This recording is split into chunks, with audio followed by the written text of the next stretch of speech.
This is a story about the soul of a community and its passion for a sport. A tale of mergers and money. I feel as if somebody in my family has died. It does feel as if you've lost someone. Something has been taken away from you. I'd like to smack somebody straight in the face and say, listen, you, debate ain't enough, because that's how angry I am. You've lost all your links back to the people, and the people are the ones who matter most to this sport, because they're the ones who've built it up for 100 years. They can't survive without the money. They're not getting the income through the turnstiles, and basically they've got to understand if they don't merge, then we'll lose Featherstone altogether. So let's merge. At least we've got something round here that's going to still play rugby league. For a century, rugby league has held northern towns together. Now it threatens to tear them apart. For this West Yorkshire community, its focal point and pride is their rugby league club, Featherstone Rovers. The club symbolises what the sport is all about, a sport for the people. But now, a decision has been made which could sever the links between this club and the community forever, making local grounds like these a thing of the past. 2 weeks ago, Rugby League struck a deal involving satellite television, and a new Super League was born. What was once a local sport for northern towns will now be beamed to a global audience.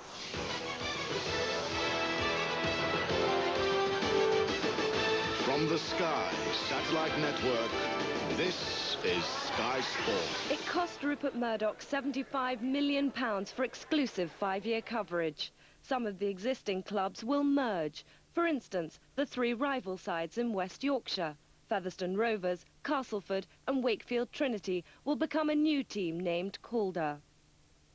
The deal will save the game financially, but some supporters fear it could destroy what they believe is theirs.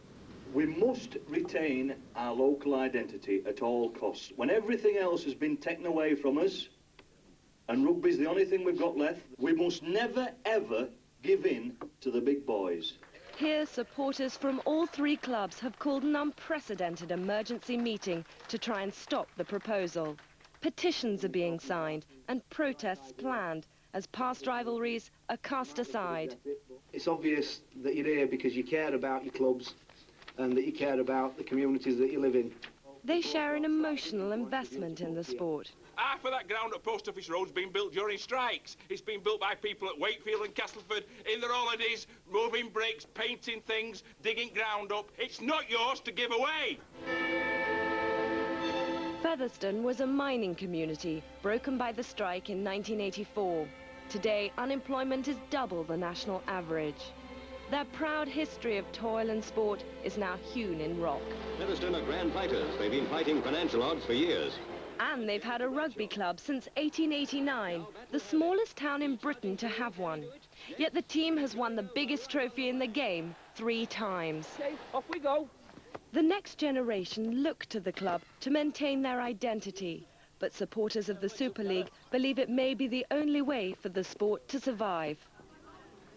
Think about the next generation below you, your own children, and just hope really that by bringing in the finance we can develop better squads.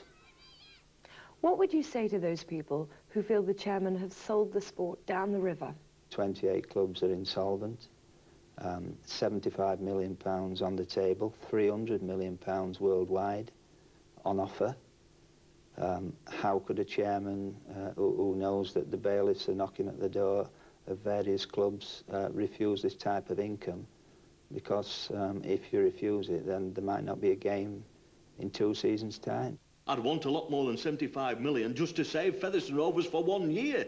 Never mind have 75 million put in game for 5 years.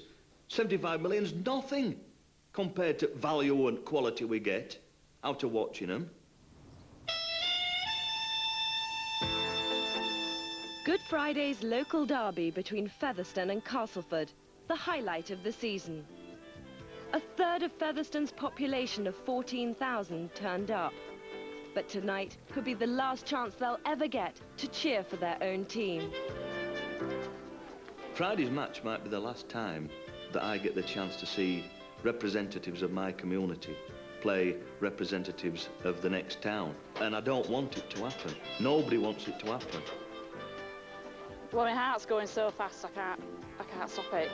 You know, it's the build-up, it's the atmosphere in the crowd, it's the tension, the passion, it's the local derby, it's everything. Forget the rest of the season. Tonight is Castleford and Featherstone.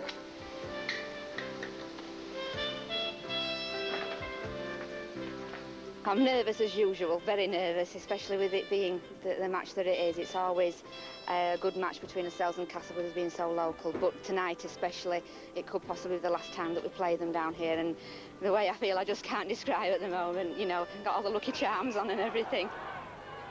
But the lucky charms didn't help. Featherstone were beaten by Castleford in the yellow by 27 points to 6.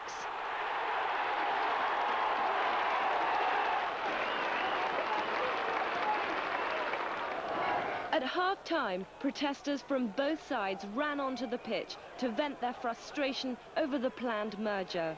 It was the first time scenes like this have ever been witnessed here.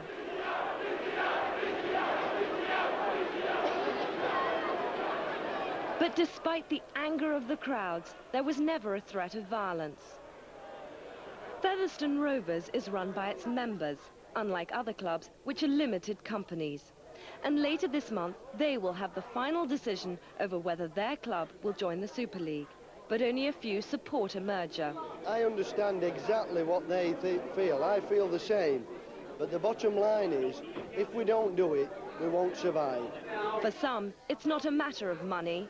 It's my life. I've got children at home, I've got an husband, but Featherstone Rovers is my life. People can't understand what you feel about this sport. For others, the emotional ties are just too strong. It'll be like losing a best friend. I lost my dad 3 years since. I feel as though I'm losing club now, but I'm going to fight. And I'm not going to lose another good friend. Because I believe in Featherstone Rovers and I believe in Featherstone. If they don't join the Super League, the club may well retain its unique identity. But they could sacrifice millions from a sport about to be given a world stage.